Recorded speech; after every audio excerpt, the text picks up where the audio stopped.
Hey, welcome back to another episode of the Jacob Johnston Show. Hey, on this episode, I want to go through and be able to talk to you a little bit about the Democrat Party and where they stand. Now, while it's generally a good joke to talk about liberalism as a disease, well, while it may not be a disease in the sense that it is a virus or some bacterial agent that can be spread and communicated, it does seem to be a mental disorder.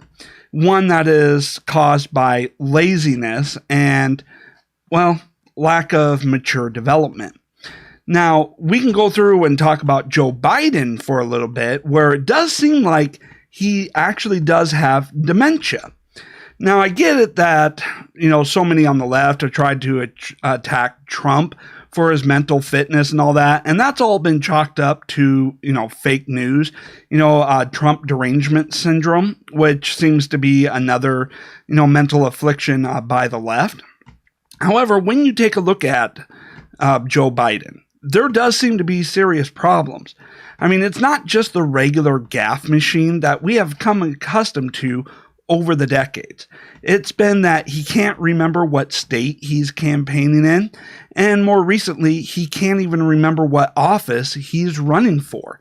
This is a serious problem, and yet this is a presidential candidate for the Democrats. And when you take a look at his debate performance, you see many times him, cutting off in mid-sentence, pausing, and then can't remember anything of what he was talking about, and then just stops. Now, I get that sometimes we all have, speech impediments where, maybe our mind is thinking about multiple things at once and we get tripped up, or we're struggling on camera or on microphone to come up with what it is we want to explain or think about because it's slipping our mind. I get that happens. And for those of you who have ADHD, you know that happens a lot. You're going off and you're trying to explain something. Maybe you're getting very emotional or you're getting very worked up. And then all of a sudden you lose your ability, or train of thought. Or maybe, in the ADHD sense, you have so many things going on in your mind that sometimes you switch topics without really having any type of segue. Okay, I get that. But that doesn't seem to be Joe Biden's case. I mean, he's getting up there, quite a bit in age. Not that age is going to be the sole determinant of whether or not he has a mental illness. But, if you actually take a look at the way he talks, how he gets tripped up and how he can't even remember where he's at or what office he's campaigning for, you really start to question it. Now, for the rest of the Democrat Party, you realize that the affliction of liberalism is laziness. See, the media may have done great damage to the Democrat Party beyond promoting so much fake news, getting debunked all the time, and having to try and ignore, every time they get caught as if, no, we didn't get caught. What are you talking about? Move along, move along. The media does that a lot. And thanks to social media, despite all the censorship and the attempts to suppress us, conservatives have been able to get the message out, and the media can't control the narrative. And the media has been debunked so often that now that there's no trust in the media, as they've been caught lying to you time and time again, the Democrats, who have relied on the media for so long, don't know what to do. They don't, because they've gotten used to it over the past couple of decades of being able to just go out, make a claim, not have to back it up with anything, not have to explain it, just go out there and say, yada, yada, yada, essentially. And then the media will go in there, push it as if it's, undeniable fact. It's common knowledge. It has been proven, even though they haven't done anything to prove it, and go off and demonize anybody who calls it out as fictional, false, or unrealistic or, what it is, socialism, authoritarian. Whenever anybody went off to point that out, the media would attack them like the demagogues that they are, calling them racist, sexist, homophobe, xenophobe, Islamophobe, and all of that. They've gotten so used to being able to just make a statement, provide nothing to back it up, and then go after anybody who, disagrees or opposes what it is they're pushing, and demonize them, and therefore they've never had to explain anything. And this intellectual bankruptcy has gotten to the point that now that the media has squandered any trust it ever had, and the Democrats are actually being asked some questions or having to actually explain themselves, or anytime they don't just get their way automatically, they're like a 3-year-old in the toy aisle being told, no, you can't have that toy. They throw themselves on the ground in a stage 5 or stage 10 fit going, but I want it. I mean, that's what they are. They cannot handle anybody actually questioning them about anything. And if they don't get their way, they just throw a hissy fit over everything. Now, with that, because of their inability to actually engage in the civil society, there have been some realities that have been coming to light that the Democrats are having a hard time dealing with. And as these realities keep coming up and smacking them upside the head, the level of tantrum that they are throwing keeps increasing. So, for instance, Newsweek explains that nearly 2/3 of all registered U.S. voters expect Trump will win re-election, as a poll finds. And so they said, regardless of whether or not the people are voting for Trump, almost 2/3 state that they think he will likely win re-election. Among Democrats, are incredibly skeptical of their own potential nominees' chances against Trump, with fewer of half of them saying any of them are above even a maybe. A maybe. I mean, right now the Democrats, having been smacked around by reality so often, realizes that, their chances are maybe, which is another way of saying they understand that their chances of beating President Trump is a long shot. Fewer than half of the Democrats say any of their candidates are probably going to beat Trump. Fewer than half think that there's even a probability of beating Trump, which is another way of saying, they only give their shots at a maybe.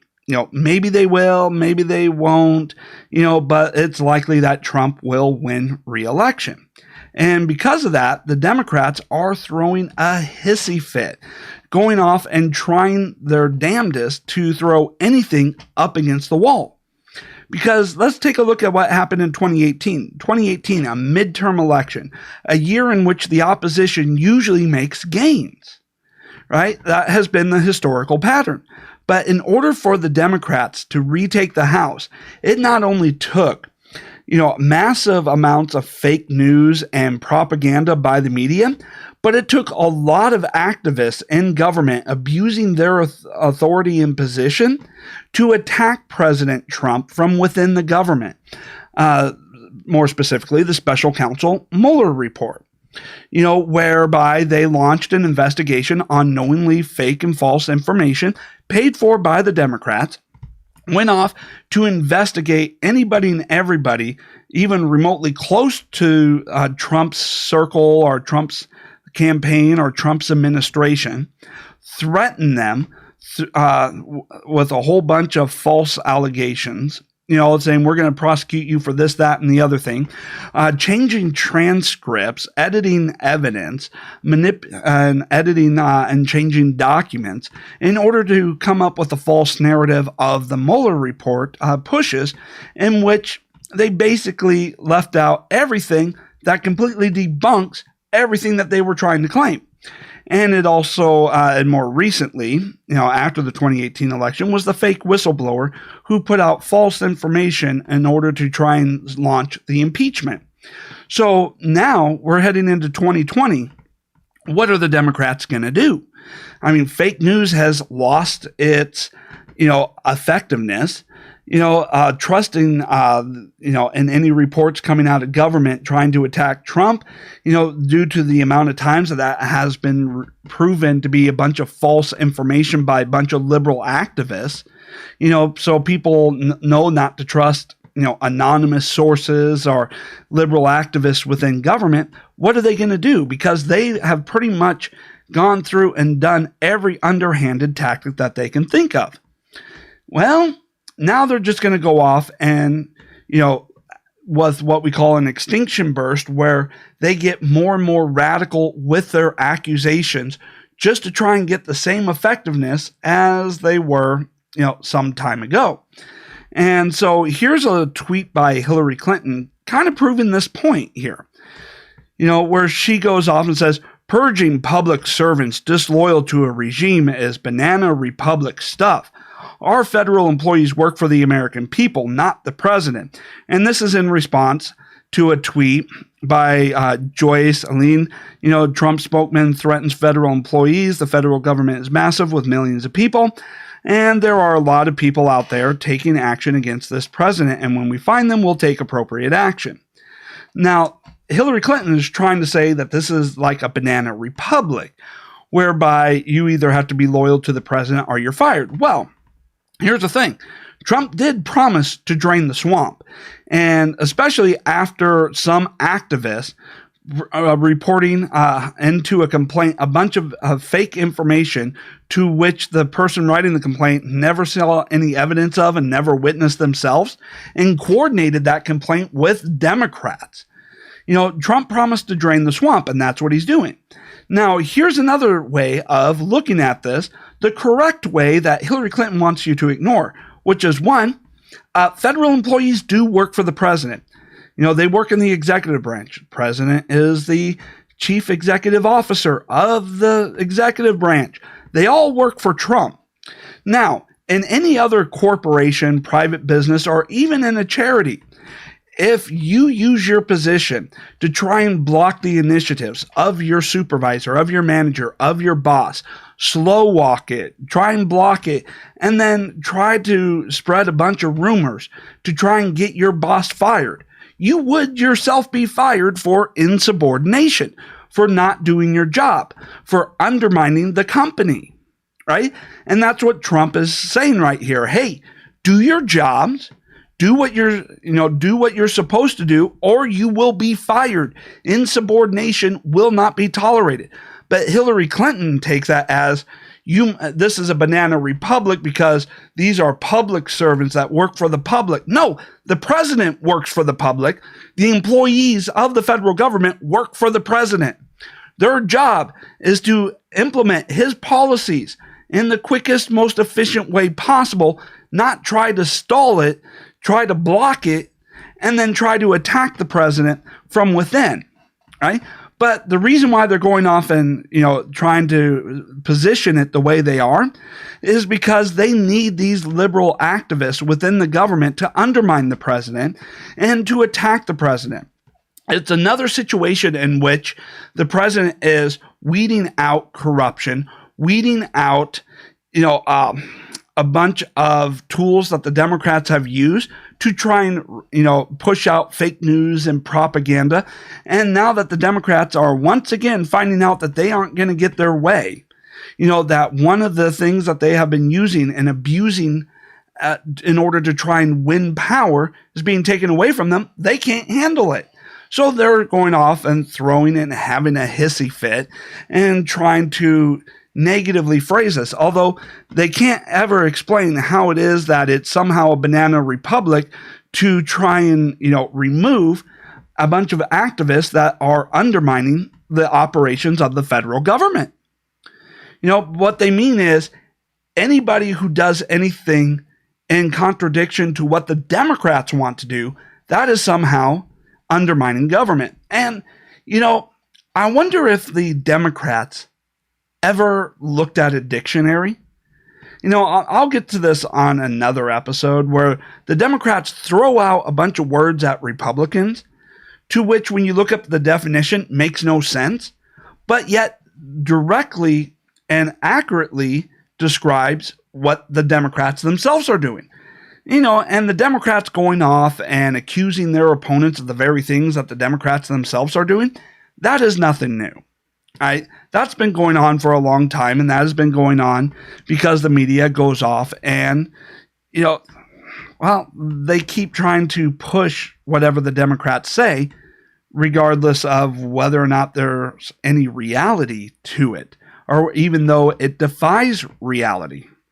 Now, as you can see, the Trump administration keeps on winning, right? They keep on winning, which is why the Democrats, with their poor 2020 outlook and prospect, and their inability to actually operate in a civilized society, has them going out, sending out tweets like this, and going out and getting just more ridiculous and more, outlandish with their accusations. So here's another piece, from SarahACotter.com. Court rules that Trump administration can withhold federal grants from sanctuary cities. And this is a major victory for the Trump administration. A federal appeals court ruled in New York Wednesday that the Trump administration has the right to withhold law enforcement grants from sanctuary cities. Now think about this. The Democrats have been doing all they can to avoid enforcing immigration laws and to block federal enforcement of immigration laws by claiming they have sanctuary cities, and why are they doing this? Because they cannot win in a legitimate election. They can't. They've lost that ability. So here's how the scam goes. The Democrats import a bunch of people in violation of immigration laws, give them a sanctuary city to, prevent federal enforcement of immigration laws. And then they get that population included in the census. And because it looked like the population of their state grew, more seats in the House of Representatives are given to that state. So that state then has more representation in the House of Representatives based solely on the population of illegal immigrants. And then the Constitution says that because they have those seats, that adds to their electoral votes, which means illegal immigrants are not only giving these liberal states more, influence in the House of Representatives by increasing the number of seats for that state, but also increasing the number of electoral votes, which, by the way, is election interference. It is undermining the legitimacy of the election because they're stacking their population with a bunch of illegal immigrants that aren't even supposed to be here, but get representation and electoral votes anyways. Now that, Trump has won this, it means that there is a financial cost for, illegally helping illegal immigrants. And by the way, these politicians that go off and protect illegal immigrants from, federal enforcement, they themselves are committing a crime and violating their oath of office.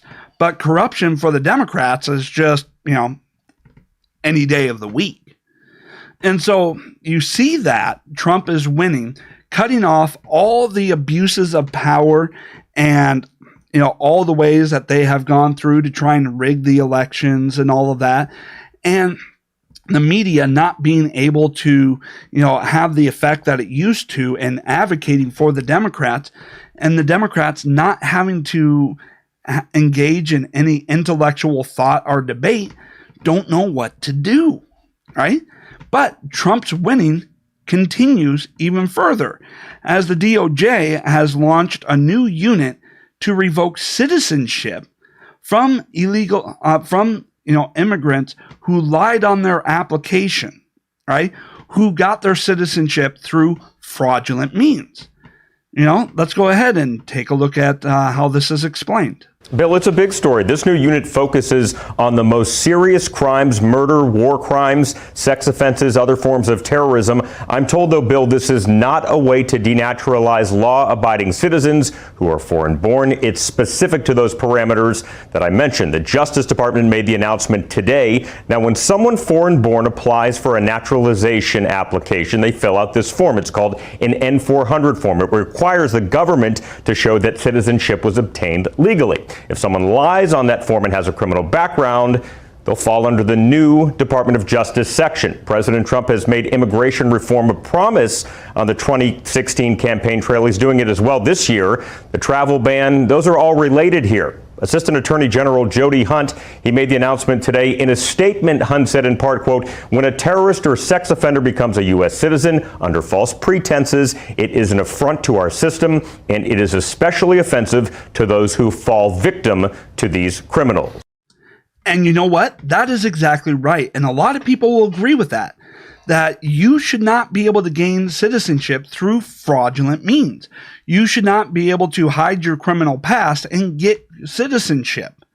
And, once you obtain citizenship, that should not be, a free ride to go ahead and commit any crimes that you want.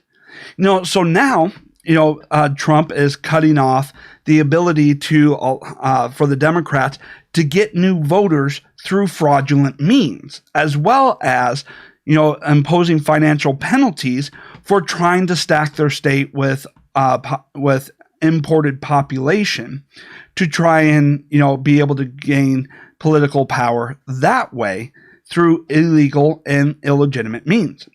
Now, because the media has lost its credibility, the Democrats are trying to find a way to attack Trump and try to rebuild the credibility of the media without actually engaging in truth, honesty, or accurate reporting. They just want to be able to continue to make false reports, false allegations, and then, somehow that rebuilds credibility for them. I don't know what their logic and thinking is of that. So Bernie Sanders sends out this particular tweet. Trump called the press the enemy of the people. Now, taking a page from his dictator friends, he's trying to dismantle the First Amendment rights of a free press. In November, we will defeat him. And so what is Bernie Sanders talking about? Well, the Trump campaign is suing the New York Times for libel over an opinion article that claimed the Trump campaign had an overarching deal with Russian President Vladimir Putin to trade election help for new pro-Russia. Okay. So let's talk about what this is. So the New York Times runs a bunch of fake news. They routinely, print false and defamatory information, right, against President Trump. Now, what Sanders doesn't want you to realize is that what the New York Times is doing is actually illegal. That's what libel laws are. It's to have a recourse against outlets that routinely publish fake, false, and derogatory information designed to damage you either by reputation or financially. Running knowingly false information is fake, and that is not part of a free press. A free press is journalism. And the Democrats, despite their claim, the New York Times is by and large not a journalist operation. They're political activists, right? So when they go through here, they try to mix up, journalism and activism, reporters with fake news propaganda, and they try to act like they're one and the same. And therefore, the media should be able to print anything about you without repercussions, regardless of how fake, false, and defamatory it is. That the media should have no accountability whatsoever if it, attacks you with fake information. I mean, we can go back and through there. So trying to enforce the media to comply with the laws, trying to force the media to actually, report real information or actually engage in journalism, according to Bernie Sanders, is an attack on the First Amendment. No, the First Amendment does not give you the right to lie. The First Amendment does not give you the right to attack people personally, to attack people, with a bunch of fake information. All it does is give you the right to express, your opinion, right? Now, if your opinion is, oh, so-and-so is a racist, well, that's not an actual opinion. That's an attack, right? That is an attack unless you can find a way to actually, provide examples that prove that someone is a racist. And when you specifically go through and manipulate, things like you edit videos dishonestly in order to make that claim. Well, now you produced fraudulent, evidence,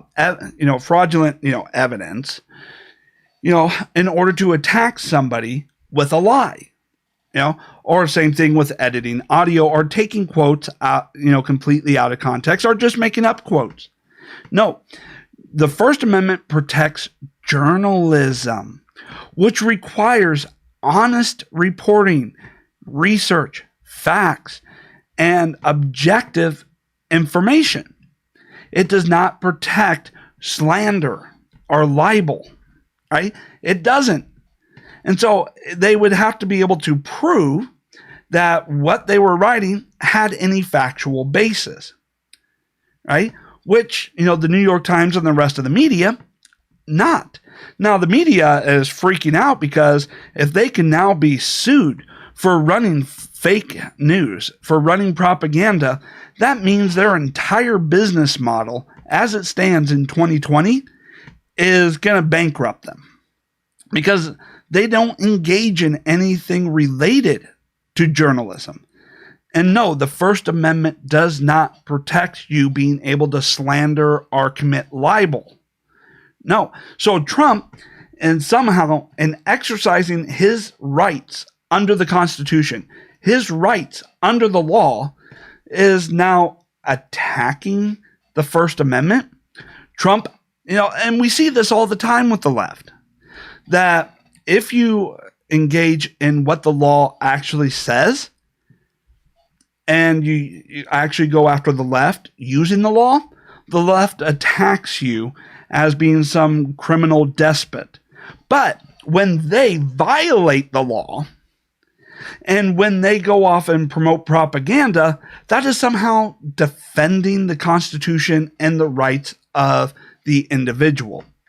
See, they have gotten to the point where, like I said, the media having covered for them for so long, they have gotten intellectually lazy where they have a complete cognitive dissonance between what they are saying and what reality actually is. Hey YouTube, thank you for watching this video. I greatly appreciate it.